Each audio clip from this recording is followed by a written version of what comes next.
My newsmaker this week is renowned economist and the chairperson of the Prime Minister's Economic Advisory Council, Bibek Debroy, at a time when the budget and the economy is much the subject of public debate and parliamentary debate as well. It's a pleasure to have you on this special section, the newsmaker this week.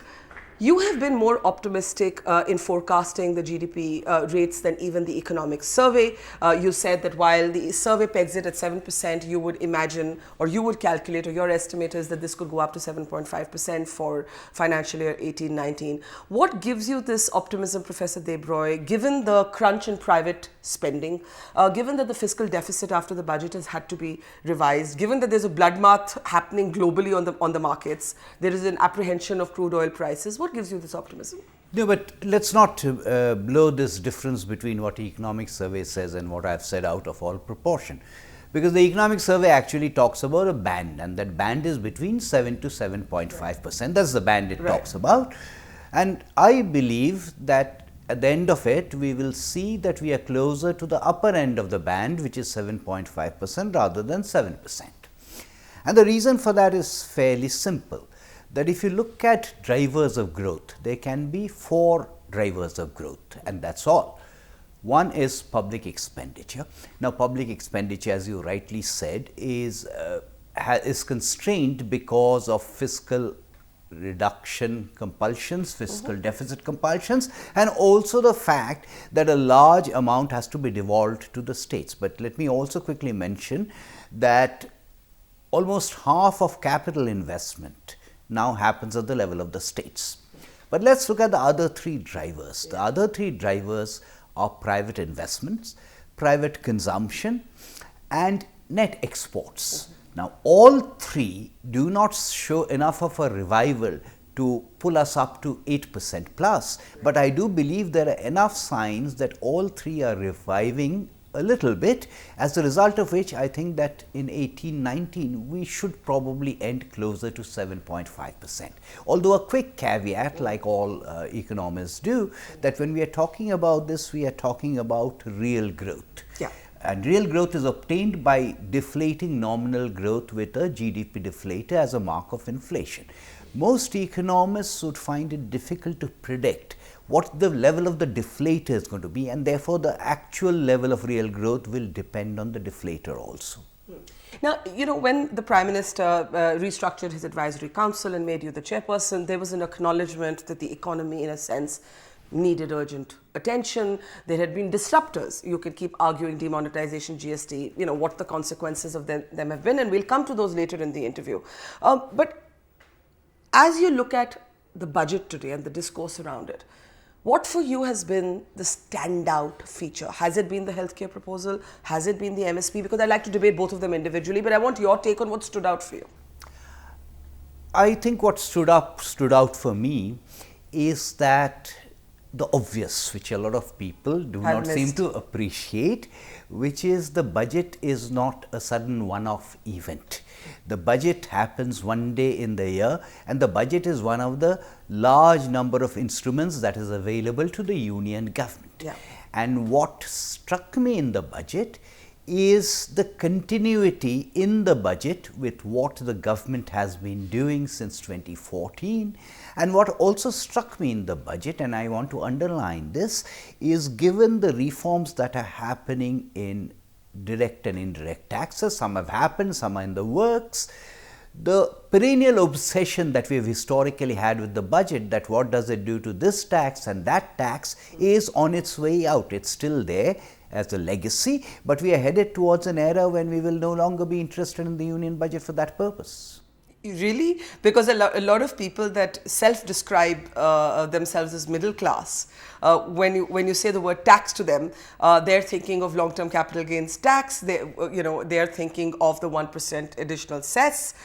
So the tax component is almost what they wait for in the budget. That's precisely what I'm saying. Now, I'm not saying we have completed that period of transition.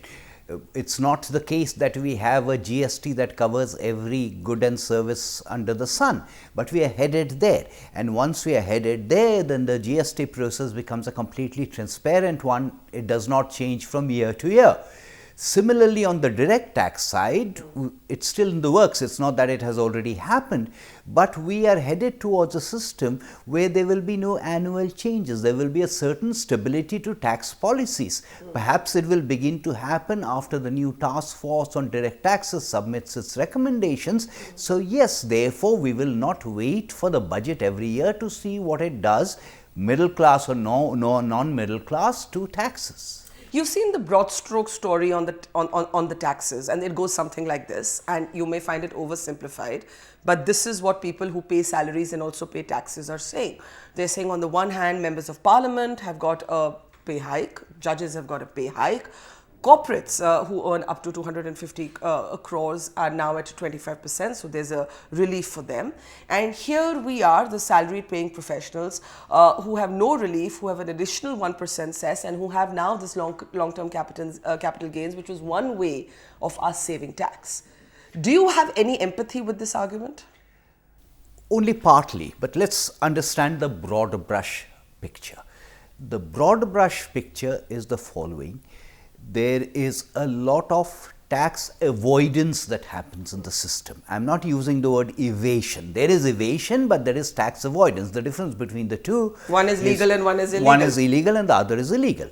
Now, the non-salaried people are not necessarily evading taxes. They are avoiding taxes, and they are avoiding taxes because of exemptions. Those exemptions are not available to the salaried class. And remember, we are essentially talking about the urban segment, because the rural sector, certainly the agricultural income of the rural sector, is completely outside the purview of income taxation. So therefore, having empathized, I would argue that the middle class should therefore begin to argue for an end to the exemptions, because it is the exemptions which lead to the so-called favorable treatment on the part of those who are non-salaried. So you're saying that instead of saying give us more exemptions, we should be, and I say we because I consider myself that urban middle to upper middle class, we should be saying stop giving exemptions to others. Precisely, because as long as we have these exemptions, and the salaried people also sometimes need to rush to chartered accountants, we should be arguing that all exemptions should go, because exemptions only complicate matters. They increase the compliance costs of paying taxes. So you don't think standard deduction should have returned? No. Now we are talking, I Two said the different broad things. brush. Broad brush. Now we are talking about a very Specific thing. Now, in the specific thing, the reason for the standard deduction is the compliance cost of having to give medical bills and travel allowance bills. But we should be headed towards a system, we haven't got there yet, but we should be headed towards a system, we should be arguing for a system where we do not need all of this. And let me also quickly mention something in passing on the middle class. One of the things that's also happened is something that happened on a pilot basis, which is the electronic assessment. The electronic assessment actually reduces the interface, and people, including the middle class, have all along complained about the harassment. Right. But two quick points I want to add. Today, 25% is the corporate tax rate for the vast majority of MSMEs, almost all the MSMEs, and the finance minister has subsequently said that it will probably become 25%, although initially he had, in his first budget speech, people often forget that reduction to 25% was linked with exemption removal. But he has indicated that eventually it will be brought down for corporates. Right. Now, the moment you do that, because the dividing line between an enterprise and an individual is very thin, obviously it stands to reason that when it is brought down to 25% for everyone, it will be also brought down to 25% for even the salaried or the personal income tax payer. But that hasn't happened, right? That's the grounds. No, but it will happen. That's why I said big picture. It's linked to exemption removal. I can't have it both ways. And similarly, I cannot expect world-class infrastructure. I want the railway stations to be like the railway stations in the developed countries. I want national highways. I want the government to spend on defense, this, that and the other. I want all of those, but I'm not willing to pay taxes. That's not a tenable proposition. I'm not singling out the middle class. I'm saying this is a general mindset that I don't want to pay taxes, but I expect all the services that the government is supposed to provide. That's not going to happen either. But I've read what you write about this. You've often argued to do away with exemptions. Like you're saying we should be arguing for losing these exemptions. Do you agree with the proposal of a 25% tax rate for the MSMEs? And the reason I'm asking this is you spoke of tax avoidance. There are clever chartered accountants, as it's being discussed in Delhi, who could encourage companies to structure themselves in such a way that you create lots of these small 250 small to medium 250 crore turnover companies, right? So that's also a smart way of tax avoidance, whereas in a group your earnings could be much greater. Yes, but look, we are comparing an ideal system, which is the terminal goal, with the process of getting there. What I've just described is one which is a terminal goal of no exemptions for everyone. I don't divide up groups depending on whether they are MSME or whether they are something else, just as I don't create artificial silos in terms of the GST, for example. But that's the terminal goal. What we must recognize is that we are not there at that, we have not reached the terminal goal, we are in the midst of the process. And in fact, the 25% reduction has not happened this year, it had begun last year, it's just that the threshold has gone up. So you are arguing that, or your prescription is that we should eventually, like if we have a 25% tax rate for the corporates, the time will come, or you hope the time will come, when that's a kind of standardized non-exempt rate for individual salary class as well. I hope the time will come, because as I said, in a way you are also alluding to it, that I can always masquerade as an enterprise. And therefore, eventually the time will come. And by the way, just as a figure in passing, that today if I add up all the union and the state taxes, it's about 17% of GDP. And all the exemptions together, all of them together, account to more than 5% of GDP. So 22% of GDP is what the tax rate would be in India if all the exemptions were to go. Politically, it seems an impossibility, but there's always a debate about why rich agricultural income is left untaxed.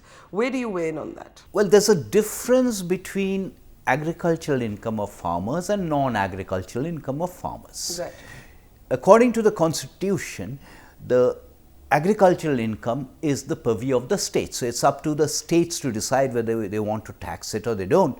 And it's a myth to suggest that no state imposes a tax on agricultural income. There are at least 7 states which do, although it is certain types of agricultural income, particularly plantation, that is subject to taxation. One must also remember that whenever the agricultural sector is taxed, it will be taxed only above the threshold, not below that threshold.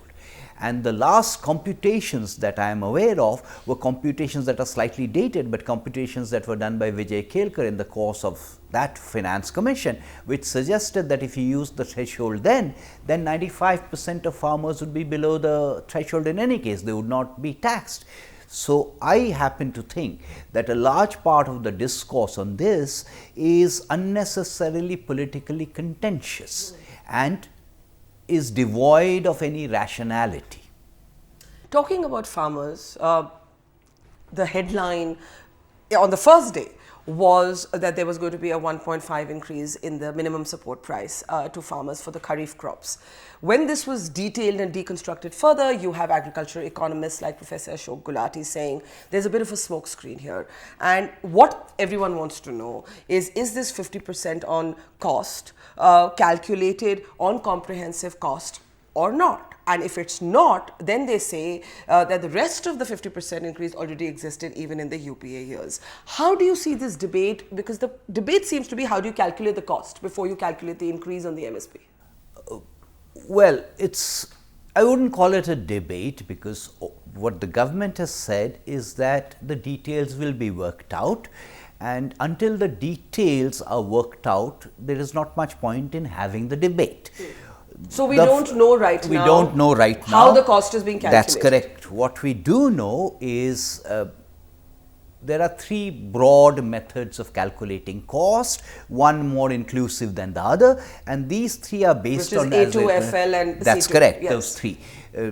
Now, which of those is going to be used We still do not know. So, it is perfectly valid to say that the budget speech has not yet defined costs, because that is what we are really talking about. But I think it would be unfair to prematurely criticize because we don't know which of those is going to be used. One can have a view on the MSP, one can in fact, if I am not misunderstood, one can also have a debate on whether MSP is the best way of incentivizing farmers, because it is based essentially on output of production, as opposed to there are other methods of compensating and incentivizing farmers on the basis of income, which is what what would be done if you use something like deficiency payments, which have also been experimented with. So, we should have the debate. I wouldn't use the word smoke screen, because I don't think there has been any smoke.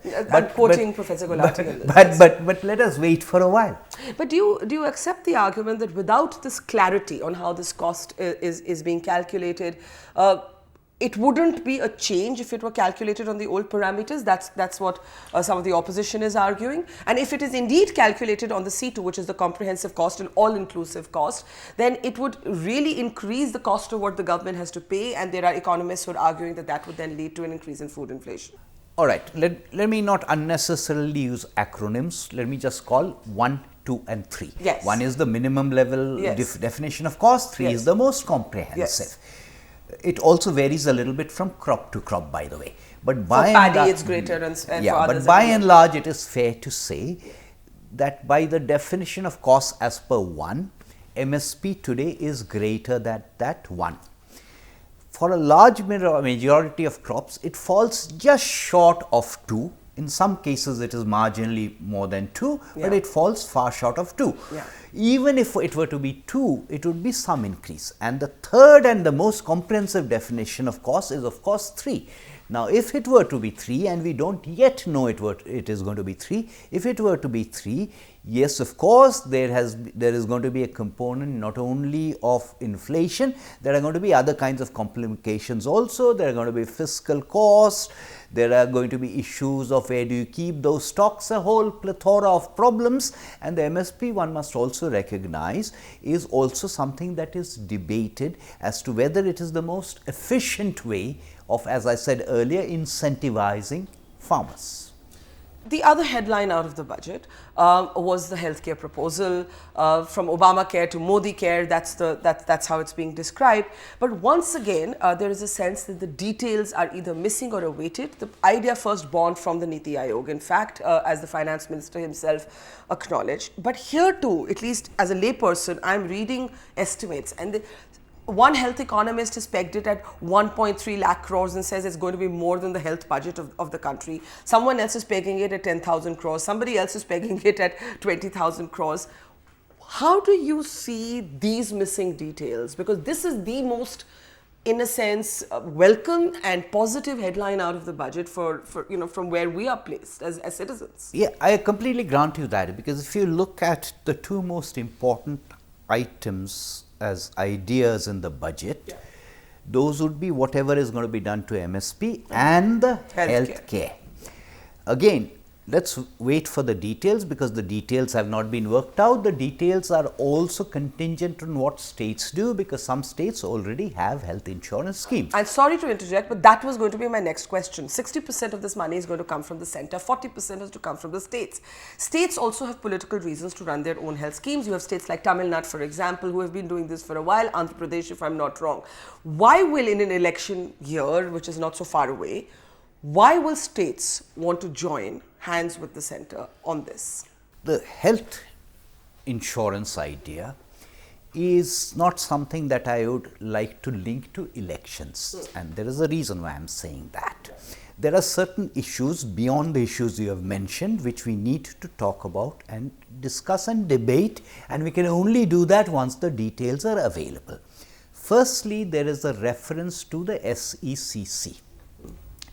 The SECC has its own set of problems. First, the SECC is dated now, and there are challenges in updating it. Secondly, the SECC is really satisfactory for rural India. It is not satisfactory for urban India. But the moment one is going to use something like SECC, it means that only certain sections are going to be going to benefit from the health insurance scheme.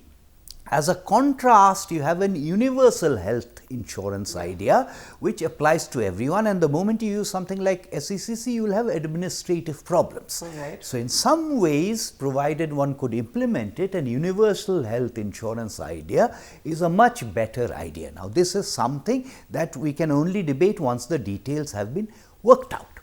The second part is what is going to be the component of that insurance. Right. It is not going to be, I presume, that Barkha gets admitted into a hospital and 5 lakhs is paid by the government. It's not going to work like that. Yeah, it's not people like me who need it. No, no. Even if you were to need But it. if eventually universal would be universal. Yes, but With a sliding scale, presumably? No, but even if you were to need it, what would happen, I presume, is that the government would pay the premium for an insurance product. So, this is universal health coverage. The way I understand it, it's going to be universal health coverage, assuming it is that, through an universal health insurance. So, it's essentially an insurance driven model. Now, that I think is what is going to happen eventually. But Professor Debroy, how do we understand the biggest headline out of the budget without the details? And the reason I ask this is there is already a Rashtriya Swasth Yojana, Yes, there is. right? Yes, there is. The RSYB, as it's called, RSBY rather, which spends about 2,000 crores, which has an allocation of 2,000 crores, which some have broken down this to mean 30,000 rupees per family. Now we're looking at reaching 10 crore families. Surely there has to be a working estimate of how much this is going to cost. There would be a working estimate, and I know there is a working estimate, but the working estimate, I would say, is not yet firm enough for it to be placed in the public domain until the detailed calculations and the pilots and how it's going to happen have been worked out. So, I would not prejudge it purely on that score, but the moment you begin to look at it as an insurance product, and in terms of the premium that government or governments pay, the cost is not as horrendous on an annual basis as might seem if I were to actually pay everyone 5 lakhs. There has also been arguments from writers like Swaminathan Iyer who say actually the problem is the infrastructure. The health infrastructure simply doesn't exist to take on this kind of insurance cover. The hospitals aren't there, the beds aren't there, the doctors aren't there, and that's where the money should have first gone. No. But look, something as massive as this, I don't think has been experimented with in any country. And there are countries that Swami there are countries that Swami is very familiar with, like the US, where it has taken many more years, and even now it has not been able to deliver that health care. I think one should applaud the fact that an attempt has been started, at least in terms of the intent, and getting there. No, the idea is absolutely needs to be welcomed. So, if I were to twist it around and say, when Aadhaar, I am not getting into the judicial scrutiny of Aadhaar, but when Aadhaar had started, a lot of people would have said, it's not going to work, it's not going to happen. The fact is, at the end of it all, it's taken several years, but it's begun to deliver. So, exactly similarly, it's not going to happen everywhere at the same time. There are states which are better equipped. Obviously, they will start earlier because there are at least 3 states which have got their own insurance. That's right. There are states like Kerala where the health infrastructure is much better. There are states where the health infrastructure is not that good. So, therefore, they will not all start at the same time. But critics would say that the 2 biggest proposals of the budget, and I will call them proposals right now because they are proposals, the MSP and the budget, we just simply do not have enough information to actually have an informed response beyond, okay, these are good ideas, but we need to know more. No, but those critics, I think, are unnecessarily looking I mean, Chidambaram and all have even called it jumlas, for example. Chidambaram has called several things jumlas, but so let's leave Chidambaram out of it. There are many things that I would say, although the word was not very current then, were jumlas in his time, and one example of that was the so-called dream budget. So, let's not get into Mr. Chidambaram and jumlas. But people who are looking for big ideas in this budget fail to appreciate what I said at the beginning, that this is building on the government's initiatives, and the government's initiatives include the Jan Dhan Yojana, which by independent accounts has been phenomenally successful. So, people now have bank accounts. People have bank accounts, insurance products have begun to be linked with that. So, let us accept that. You have the IT, you have the smartphones, so it is not quite a straightforward extrapolation of what has happened in the past. There are structural breaks that have happened. It is on the top of that that any idea like health insurance is riding. Let me rephrase it. What would you, as an economist and a policy planner, want the government to factor in before this healthcare is actually rolled out? What would be your points of apprehension and the things to look out for? I already flagged that. The moment we try to differentiate on the basis of something, we tend to administratively complicate matters. That's the reason I mentioned the SECC. Yeah.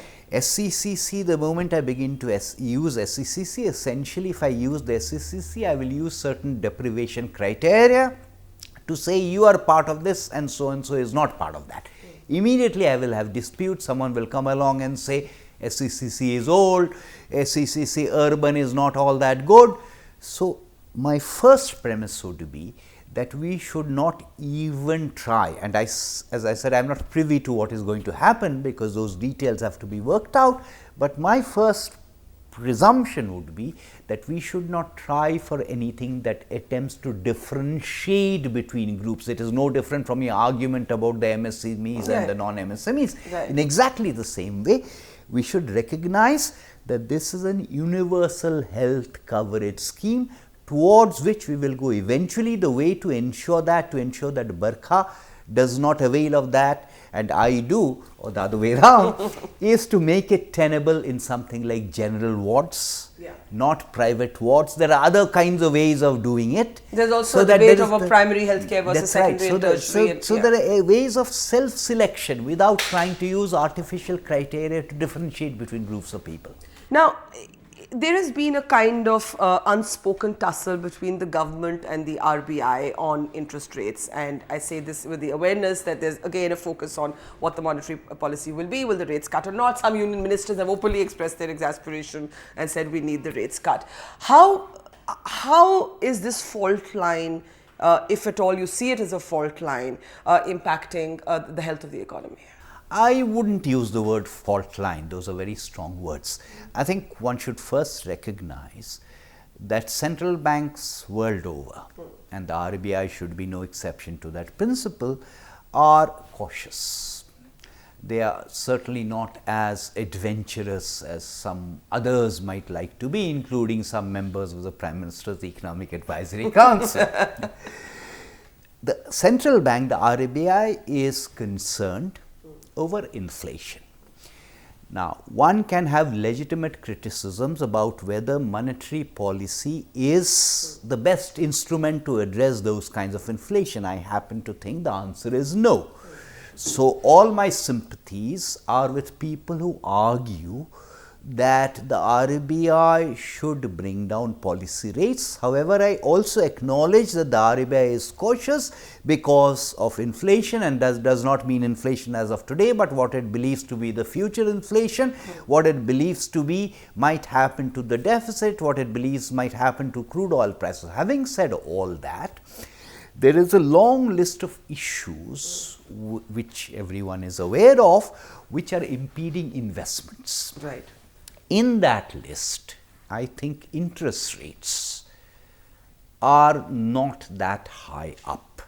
In other words, even if the RBI were to reduce policy rates by 0.25%, even 0.5%, I don't think that per se would have much of an impact on investments or triggering investments. It is a signal, it's an important signal, but more than that, I don't think it's going to affect investments. We need to address the investment worries in using other methods. Why do you think that a private sector is not spending? Why? That if the economy is doing well, if it is kind of ironed out the blips, as you have called them, after demonetization. Why is no one spending in the private sector? Or not spending enough? No. It's not a blanket yes, no. It's not a binary kind of thing. It's a bit more complicated than that, because there are some sectors where there's still excess capacity, because there was a lot of investment which happened during the high growth years. So a lot of investment went in until that excess capacity is exhausted. There is no particular reason for investments to come in. There are problems that were procedural in nature. Some of those for new investments have been sorted out. There are problems that cluster around the banking system, not just the NPAs, but also the stressed assets, the power sector, etc., etc. There are also issues. I'm not talking about foreign direct investments, but domestic investments. It's also true that it's not that domestic investments are not happening, but they're not happening for greenfield. They're happening really for mergers and acquisitions. It's also true that bank credit may not be the right indicator of investments, because some investments are also happening through internal resources, other resources. There are some sectors where you can actually see the investments beginning to happen. Steel would be one example of that. Textiles and garments would be another example of that. IT related is another example of that. And even real estate, not residential real estate, but commercial real estate is another example of that. That's why I said I wouldn't regard it as a binary. It's not that investments are not happening anywhere, but if you're making the broader assertion that the government has to compensate for the absence, right? Generally, if you're saying that investments have not yet taken off, that I accept, but it's not. And therefore, the government would have to spend as stimulus in infrastructure and so on. No. I wouldn't say that, because the government, particularly in the transport area, whether it is roads, railways, etc., in the transport area, the government has already spent quite a bit. And I think you will see the catalytic effect of that in another couple of quarters. So in another couple of quarters, again, it would never be a binary, but in a couple of quarters, if you were to ask me the question, I would be able to enumerate many more sectors where the private investments are happening. Now, there's something curious that happened with the stock markets. When the long-term capital gains was announced by Mr. Jaitley, you saw, you saw the markets fall but recover on that day.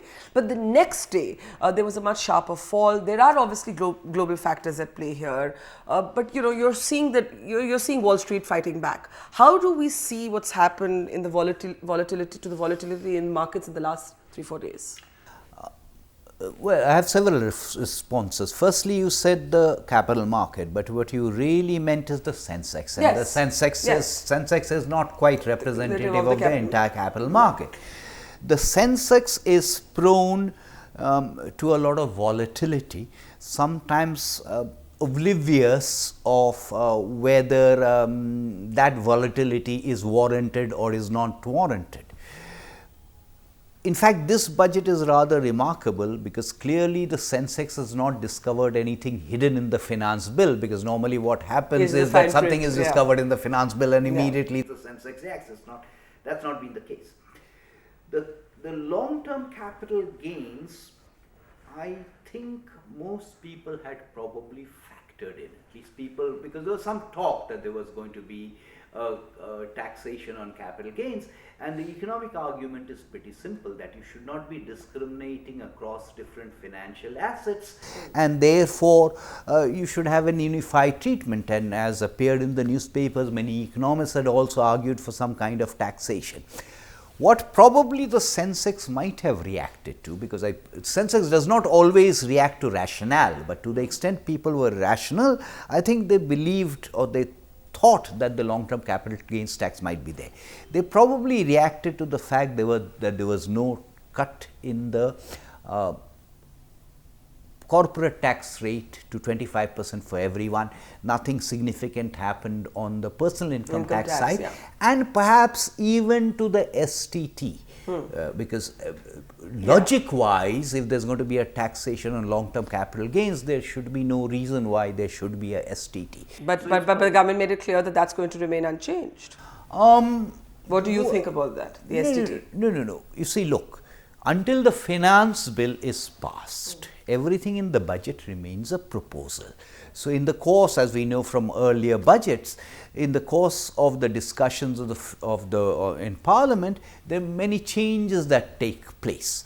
So, I would not say that anything really is cast in stone. What do you think on the STT now that the long-term capital gains? No, to the extent you want my personal opinion, as long as you carry it just as with the caveat as a personal with the caveat opinion, that this is a personal opinion and it is not the view of the Economic Advisory Council to the Prime Minister, I don't think the STT should be there anymore. It doesn't bring in much revenue. It does not have too much of logic.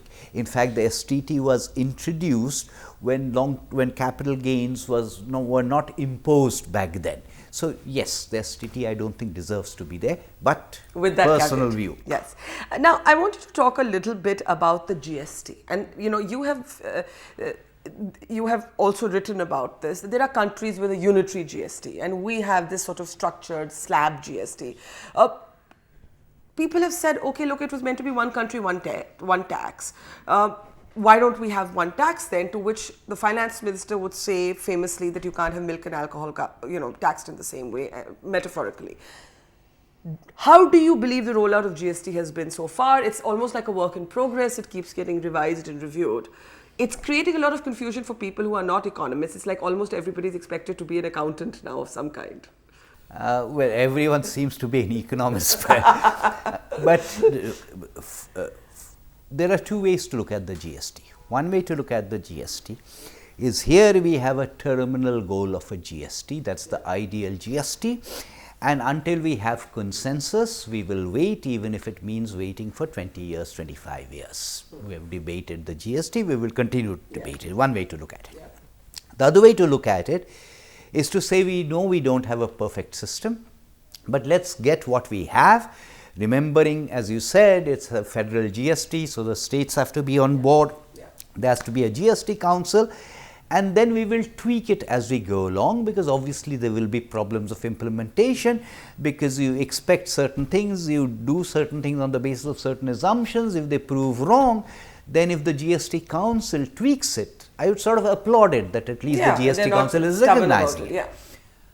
Ideally, I hope most economists would argue, I hope, that there should be one single GST rate and every product should be included in that. That would be your preferred model? That would be, I hope, every economist's preferred model. But economists also need to recognize that in no country in the world do you have a single GST, because the attempt to try and do things through tax policy is very, very strong in every country in the world. India is no exception.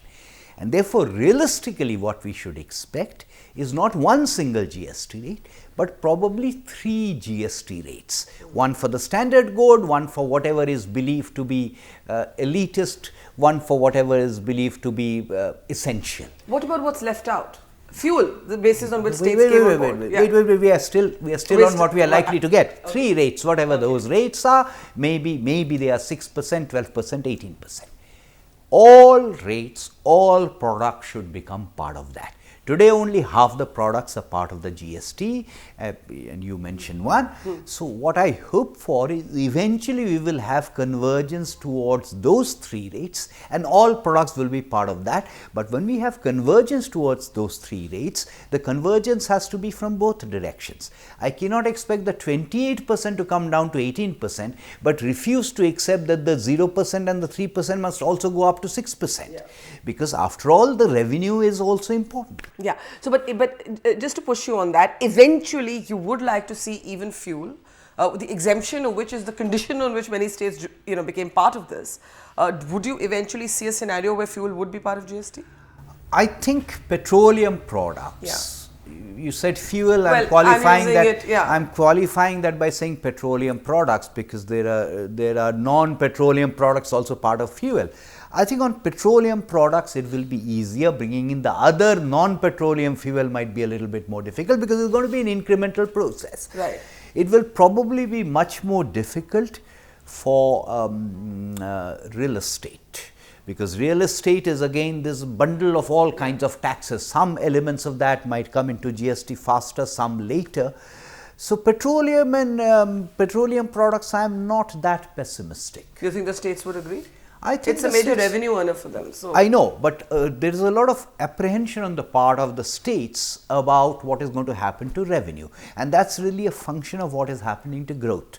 It was no different when VAT was introduced. Once growth begins to recover, most states will recognize that their apprehensions, and this is despite the compensation that is being given to states, most states will recognize that there is no great reason for fear on account of revenue losses. Now, Professor Debroy, one of the things the Modi government was committed to was to get rid of archaic laws, to simplify, in a sense, the legal structure and do away with, the bureaucracy in the way that our laws and our sections are structured. You have, in particular, long argued for the rationalization of labor laws, of reforming that sector. It hasn't been able to happen at the central level, but there's a sense now that in one of the states in Jammu and Kashmir, we could see your idea taking shape. Well, you're bunging in two questions into the same thing. One is the old laws. Yeah. Now, several old laws have already been repealed, and then by the union government. Yes. And now we've picked on labor laws. Now, labor laws, there are 4 different heads under which all these labor laws exist, and there, depending on how you count, there are about 55 odd union central labor laws. The 4 heads are wage related, social security related, industrial relations related, and safety related. The Labour Ministry has been working, the Union Labour Ministry has been working to unify all of these under 4 heads. Yeah. A better way of doing it is to start afresh, start from a clean slate, and almost rewrite the labor laws, because if you try to harmonize, you are harmonizing the existent labor legislation. And indeed, Jammu Kashmir is going to be the first state which, it was announced in the budget speech by the Finance Minister of Jammu and Kashmir, it will be the first state which will have a single employment code which cuts through this maze of labor laws, and sometimes people don't realize how old labor laws are. A couple of thousand sections at the moment? Yeah, the oldest labor law is 1855 and the latest one is 2017. Now, all of these 55 odd labor laws, they amount to about 2,500 sections. Now, if one were to reduce all of those to a single employment code, I don't think you'd have more than about 180 sections. And why would you not be able to do this at the center? No. There is no particular reason why you should not be able to do it at the center, but labor is on the concurrent list. Yes, labor is on the concurrent list, and therefore some states have begun to do these labor law changes, but all states which have done the labor law changes so far have just tinkered with some aspects of the labor legislation, particularly the Industrial Disputes Act. Yeah. From what I understand about Jammu and Kashmir, as I said, is starting afresh. So it is no longer about just the Industrial Disputes Act, and in particular Chapter 5B of the Industrial Disputes Act. Interesting. Another policy that you have actually written on yourself is this whole debate around simultaneous elections. And I've read the paper that you've co-authored on this. And you take on the criticisms, you take the potential criticisms, the potential apprehensions. The chief among them is, of course, that in some ways the big players, the big daddies of politics would remain alive and regional parties would get marginalized. You look at data that suggests that when state and national elections are held simultaneously, people do tend to vote for the same party.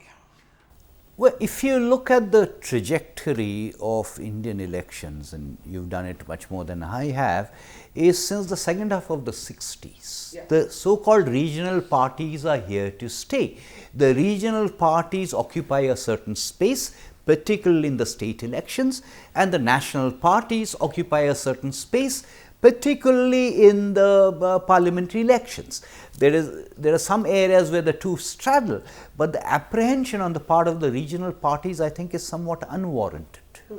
You don't believe that there would be a hegemony if this were to happen, and that is an if because it needs parliament and amendments and all of that. But if it were to happen, you don't believe that there would be a hegemony of the big players, the parties with the big money, the big national politicians? No, I don't think so, because look, there is a broader debate that we can have about the nature of electoral funding, which is a valid argument. We can have a broader argument about whether the present electoral system is the right one or not.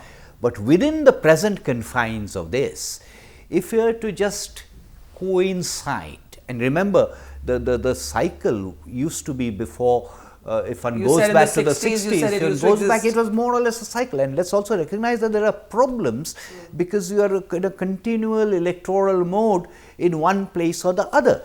So I do not see why there should not be a debate.